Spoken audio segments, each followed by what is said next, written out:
de peste. Alors ils ont kaka batu oyo baza animé de la mauvaise foi. O bazo linga ba velu pande président Félix. Par manque d'argument, bazo kende comme pesa na ba futilité. Na tribalisme. Kaka na mikona yo na baki NON na tribalisme. Et longwe na ba et côté na ba politique. Balinga ki ba pesa accès na tribalisme. Kaka na émission na baki ke NON. Alors, biso to dénoncer déjà. Il y a individu et quand tu as poche, il y a responsabilité, il y a EPST ou bien quand tu as poche tout ça tant ba ko pesa mbongo na 40 000. Ana mbongo na 40 000, bakate lisusu batu mbongo po te bazo bakana. En plus de ça, batu to basili qui ba ce ne sont pas des fonctionnaires de l'État. Pour la possibilité de faire que aux la maîtrise à makam, ba ko ki kozwa yo bakoki kozwa nga David Tunga arobase bakoki kozwa ndeko na nga Yann mpona kosibe bosoki lelo keno mutu azwi carte bancaire wana ekotikala bon supposons que lobi kuna so mbongo bana mawana na cadre tena fe bano kena compte na disons la vérité en face peut-être nena otiko décortiquer ngo aw alors c'est question que bacha ba kati na bango ke batu wana bazwa mbongo na bango amoni different mbongo yango eza wapi mona mboka David mbongo eza na kesa leta ebimi te est-ce que eza na preuve moko batalisi ke mbongo wana ebimi et puis soki mbongo wana ebimi nani peke pa nani pe nani azu yango pe nani azu yango ba preuve eza te mpona kotalisa ke no ba journaliste à tout moment bazalaka corrompu na ba vieux vert mpona koluka kosalir image avec le chef de l'État, donc on ça comprendre le quoi. Depuis le chef a bandit le bienfait. Et c'est pas ça le belé yango, parce que médiatiser yango. Mais kaka lelo, et le quoi va commissaire montembo. Donc moi na mboka David dit tunga lobi était moi na mboka Tony, ministre Tony aibi mo soloté. Aibi mbongo te. En plus c'est aza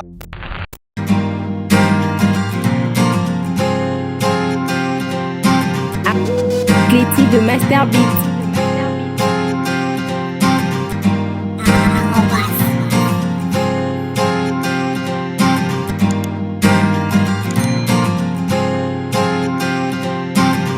parce que bango bazana censé sécuriser ngai. Et puis na bien nanga. Contrairement à ces jours-là, le vendredi passé, on m'a pillé, agressé, tabassé. Et on a voulu poser question, est-ce que moi c'est policier, ça policier? Et tout le monde oyo baza awa nakati ya fekine na compte ya ba policier sont des policiers. On ne comprend plus rien. Alors, mungongo nanga yokana. Justice c'est ça la musala. Biloko nanga ezonga. Quelle est la responsabilité? Procéder en flagrance. Et ça là. Alors, tous en état de droit que la justice soit faite. Mais bien, mbongo nanga eke. Vous pouvez imaginer que poche tala na no poche ndenge ndeko juste benda na poche ndenge zali. Poche ezana fongola. Mais fongola se retrouver libanda. Fongola et se retrouver libanda. Poche fongola se retrouver na se.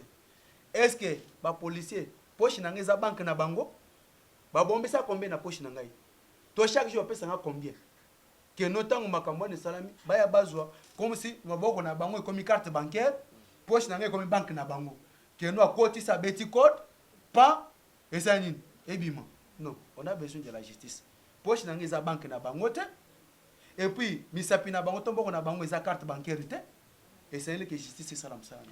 La justice soit faite. On a maloba mon amoka David au baoti ko agressé au moni les autres sur la pena toujours sur la autour na yango et tout se peli quand même tout se peli tout comme si mais parce que aux envie il y a un des vraiment très important aux envie malgré ba coups et blessures tout le monde a et tout n'a pas sur za na kati kasi tumbo za na bolingo za na pona mboka Congo au lali na hôpital te malgré pas si et tout lobby en tout cas on continue lutte en tout cas ba autorité bazolanda biso siko mokili mobimba bato nyonso bazali banda ya Congo bazana poto partout ba congolais bo bazana na bolingo ya Congo et batika mona mboka David te ensemble totika mona mboka David te bato boende Congo elingi bato boende Congo za koluka mais siko mona mboka David policier en uniforme azo tenir ba propos ya boye na parti politique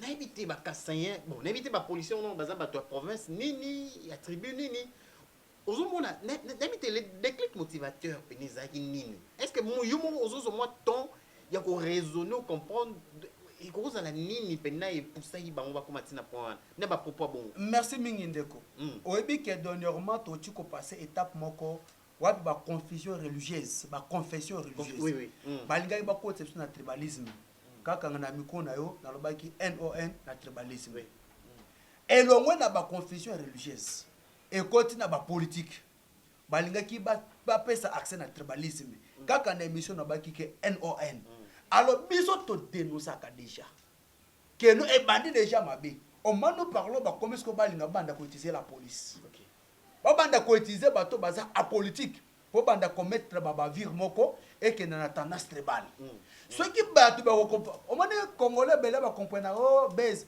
est-ce ngana ko sala base pour na risquer vie na nganda ngeza boye o eza ba traitement au biso to zone opposition et non le parti au pouvoir et non parti au pouvoir. Ça dit que nous, ils ont déjà bateau ba mesana kota mbisa ba billet vert. Ba comme déjà qu'on s'infiltrer na kati ya la police pour ba commettre ba bavir. Mais on est aux abanani. À caractère toujours tribal. des politiques, des politiciens. Mais je pense que non avec le temps et la justice ndeko yebisela biso banani parce que ngana fini buntu te na kende ko visiter nini na bangote pour na kota les secrets IDP ces partis non violents bango baza boakola kisa monopole la violence parce que na kolobake baviro bato ou dia na policier ou dia na basala kana kata fikine. Moi je dois le dire c'est qu'ils m'ont fait et il quoi comme si que naza combattant lelo naza ya tongo na passion naza nango na continuer lutte nanga combattant jusqu'à la mort en cas d'arrestation au comment ne ba ko benda mutu na kati ya zeloto na kati ya mapitala ka condition fikine izalaka et ba ko benda mutu na ba ko palola ye ba ko misa mutu ko jouer et non basali ko respecter un règlement de droit il y a vie humaine il y a ko respecter droit de l'homme ba ko respecter en moitié sur ce le peuple congolais a kolinga yeba fikine et l'ongwe entreprise ya l'état et comme quand des policiers internationaux de Kinshasa nani acha bango na fikine ah musala ni ba régime passé mutaki na bango régime passé mutaki na bango pour te ba imposer biso dictature wapi biso tondima ko reska ba vie na biso pour na koloba ke non na dictature non na troisième mandat ya M. Joseph Kabila tobi que non maintenant c'est l'alternance oyo ke ba mususu ba makila na bango etanga ba Rossi Mukendi ba Thérèse Kapangala ba Armand ba Flobé Chebeya Armand nani Armand Zaki chauffeur ya Flobé Chebeya wapi pe omona ba combattant na biso moko de UDPS batumba bango na siège à parti pourquoi parce que tolobaki que non en tout cas NON sénateur to Joseph Kabila Azaki président de la République président Kala babi que non plus question briquer notre troisième mandat de ba traitement tonda ko sibir yangwana et puis na auto bête le solo qui avec ma bien na perdre yango à cause de l'IDPS à cause d'appartenance des tribus kassaïens mais ceux qui totalement très bien ba tout ba kasser tout ba voter président félicité ce hôtel na ba parti politique majorité sont des kassaïens ou le lo bazali ko s'opposer na président Félix o baza ko pesa ba déclaration ce hôtel le lo bato ba ngoba kena na justice ba funda secrétaire général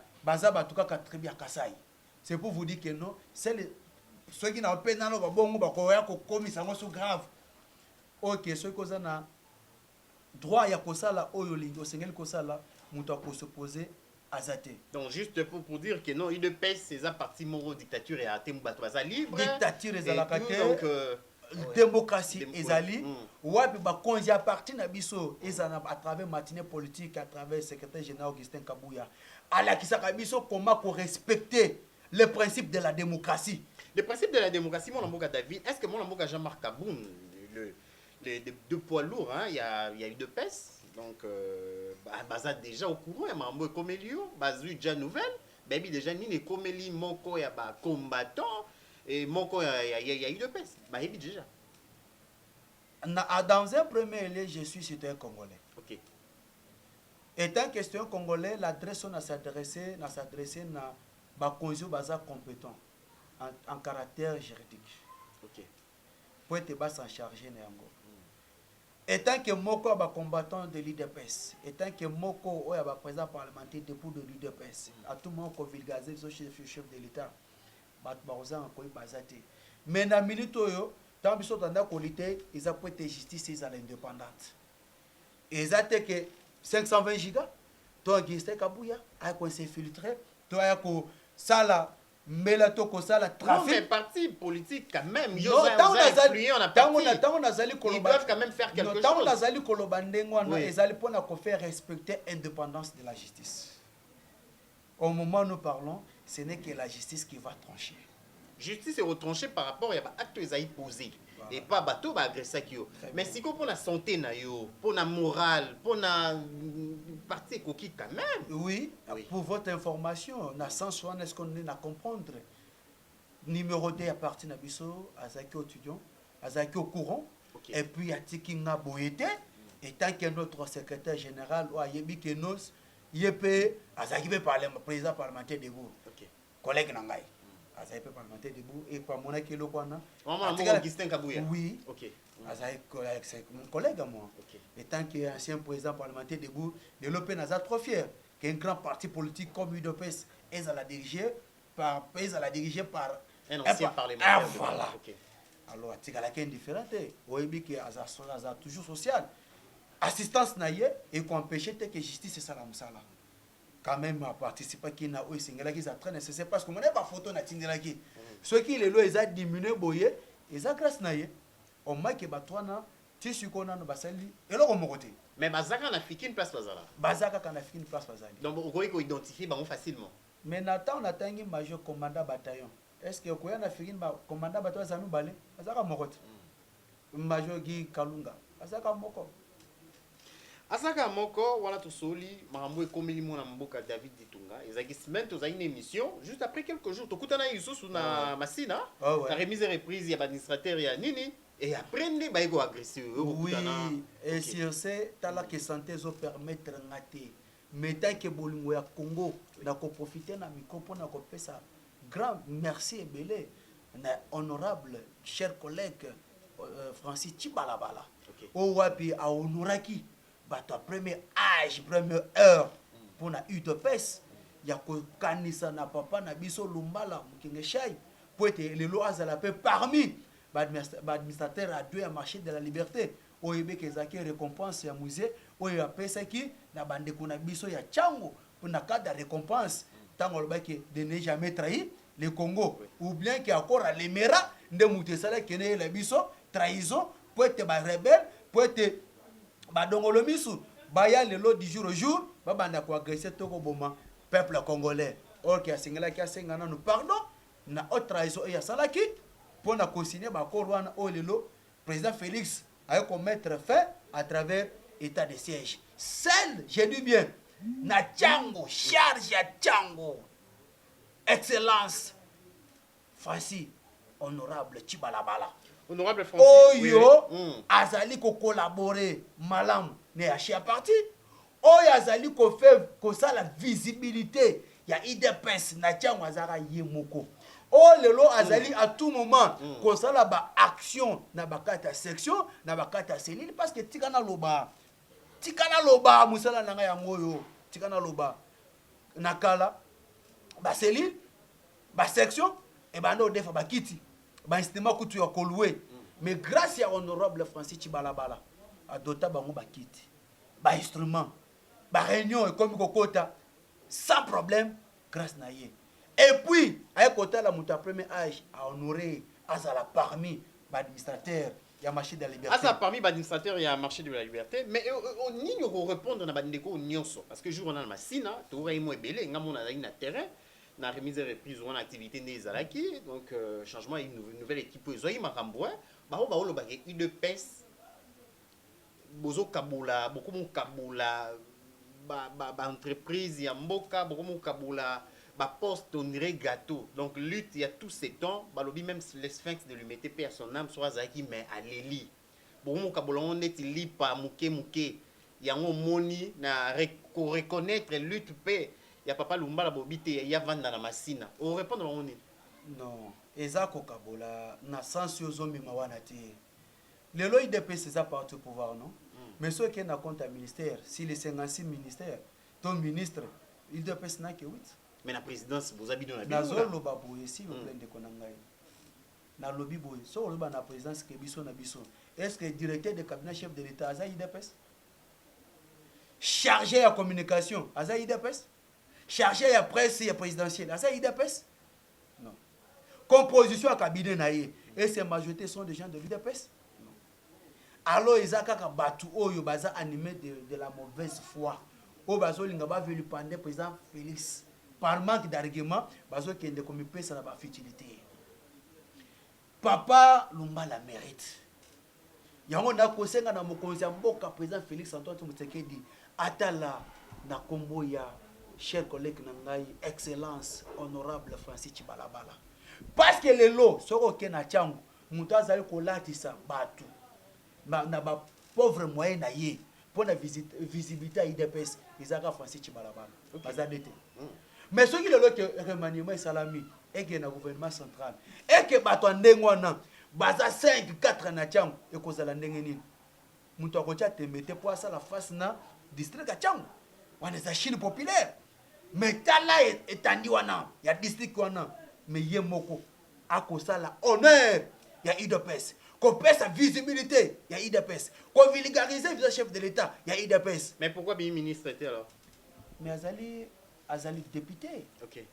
Azali pe vice-président de l'Assemblée provinciale. Yango pe tango to koloba makambo ya boye. Muto avanda kazali ko songer pona ko sombela ba président parlementaire debout de l'UDPS. Ba bafle pona communication sur la malam entre base vis-à-vis na chef de l'État. Et puis azo lembaté, azo continuer ko bundaka que non ba combattant pe basala nini. Ba se retrouver quelque part pour être par rapport à l'élite. Mais Moutouandengwana, pourquoi ne pas les soutenir? Il faut animer la mauvaise foi. Il faut animer la mauvaise foi. Mon amboka a toujours évolué. Et na CPL parce que comme on a un nengo zalara le bar malgré pas si. Et mon amboka David, moi amboka Jean-Marc Kaboun. Déjà. OK. Moi amboka Jean-Marc Kaboun. Moi qui j'ai quitté linga déjà. OK. Moi amboka Jean-Marc Kaboun. Les lois à téléméli mon amboka ngobila. Alobi trop c'est trop. Azo téléméli mon amboka Félix na Kinshasa lingi mon amboka Félix azala mal côté na Kinshasa.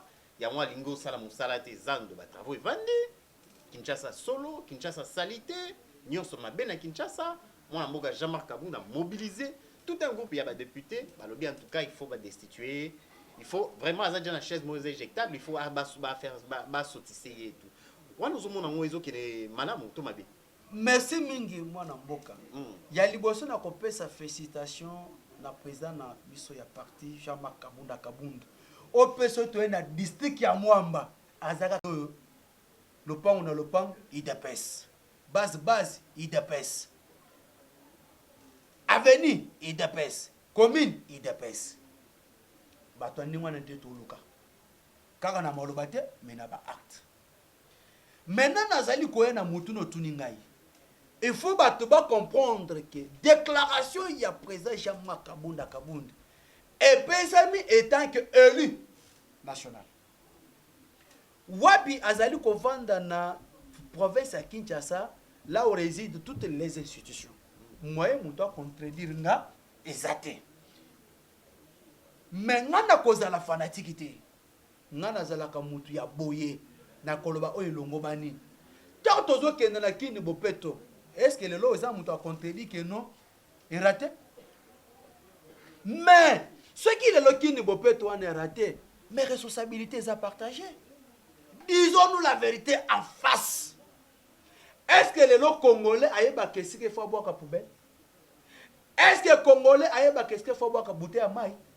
Est-ce que les Congolais aïeba qu'est-ce qu'il faut boire à papier mouchoir sur la pangoussi moutoki naïe? Est-ce que les Congolais aïeba qu'est-ce qu'il faut boire à foulou naïe? Et ça na quartier moussou soki na memio. Otali pena ngomba et toni na ba pampex. Soki oza na tembe tokitino sur les champs. Tozi ba image. Na biso hein? Ba pampex ne sa lingomba. J'ai dit ba pampex ya bana. Bo si zenga na te bana ba sumbi bazui ba pampex na ba boaki yango. Alors, étant que gouverneur o ayebi que chef de l'État a quitté qui na lombango na mboka ba paya pona ko lancer campagne wana. Mais faut que ba que responsabilité ça partager. ngobila za kaka ye moko te ngobila za pe na ba bourgmestre que font ces bourgmestres là bourgmestre aza ye moko te bourgmestre pas eloko ya malonga nanu même te na ministère na ye déjà misolo ebandi kobunga mwana mboka toni akoti na objectif ya kosasa kese ya l'état nako répondre wana motuna ya liboso omoni ke olobi opposer nga question tika siko bato bakolanda na répondre bango ok kokatanga te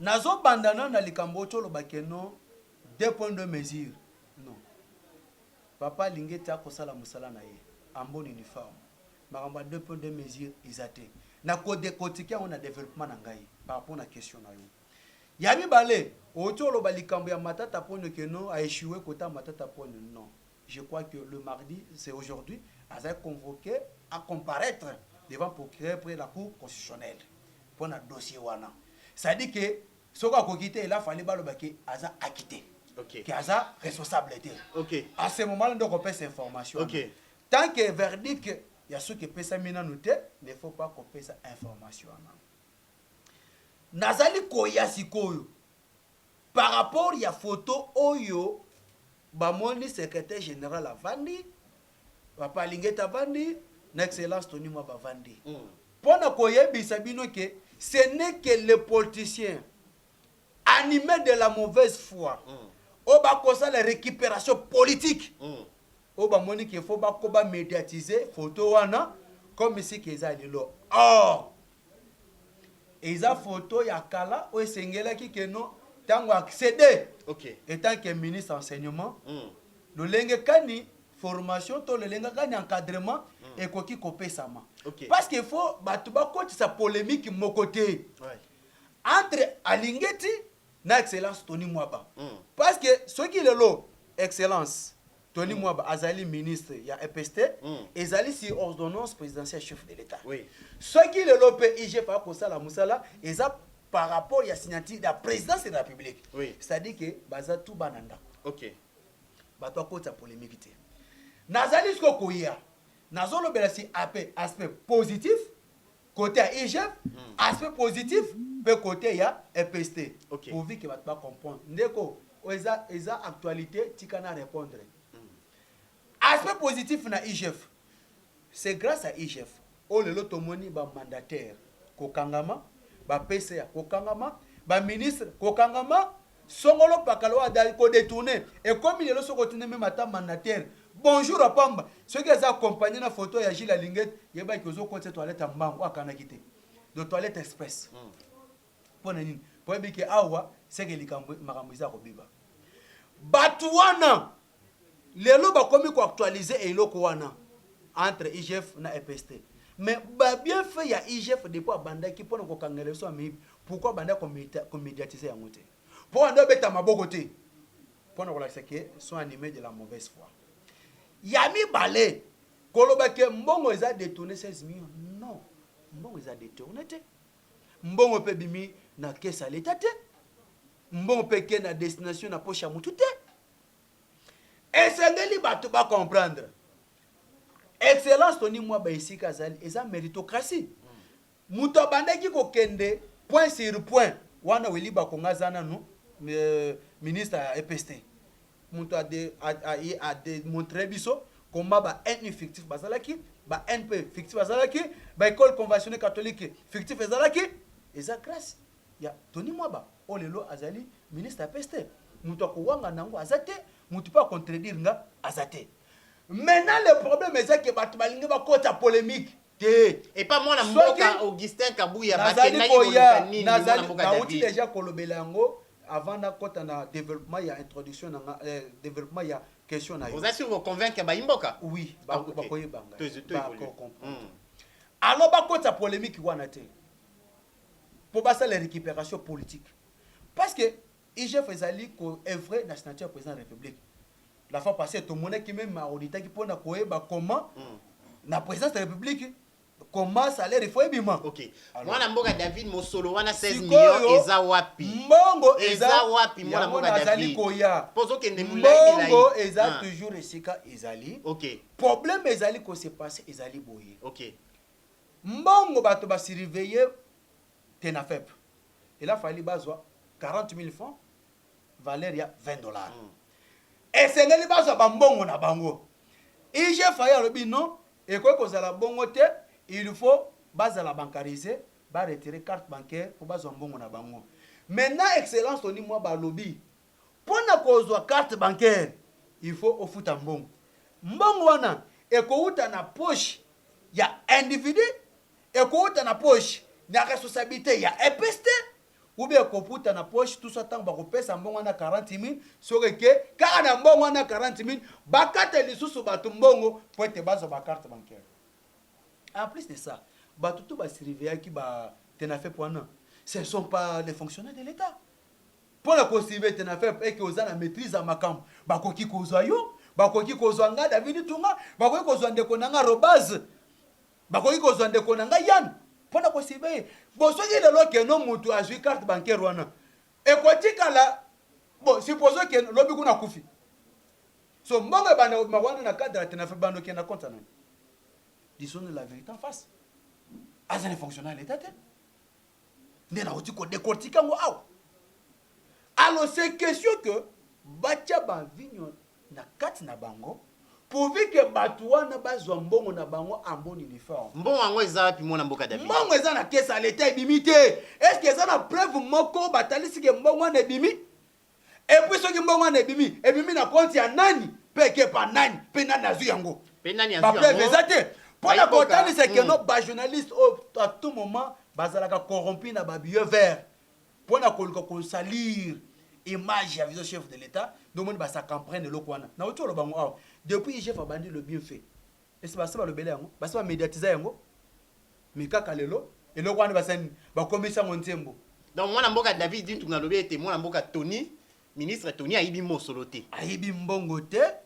En plus aza aouti ne kol moko ya parti politique aux ali ko faire respecter selon le peuple d'abord. Le peuple d'abord. Wana to na suka bonia mokolo les loba imboka mokili momba bolanda Kin Express télévision bolandi bonia mwana boka David Toromi na suka to sololi passe na mitema na makambo ekomelaki yo mokili momba balandi to bi ko zo ba appel so ko loba liloba suka pe à la fois ko pesa numéro na téléphone. Oui, na ça qui déjà signe blanche na numéro na Vodacom plus 243 82 283 22 25 na toute assistance et puis na sengi na makambo comme que la justice soit faite et puis kotali sa makambo oyo toti ko loba awa ya gouvernement provinciaux et sengeli ke mutu na mutu à prendre part responsabilité na ye kongola ye ba esigani na koboka bosoto parce que le temps ozoboka na lopango ya président Jean-Marc Ete oboka na lopango na ngai to boka na lopango na yo oka kembule beti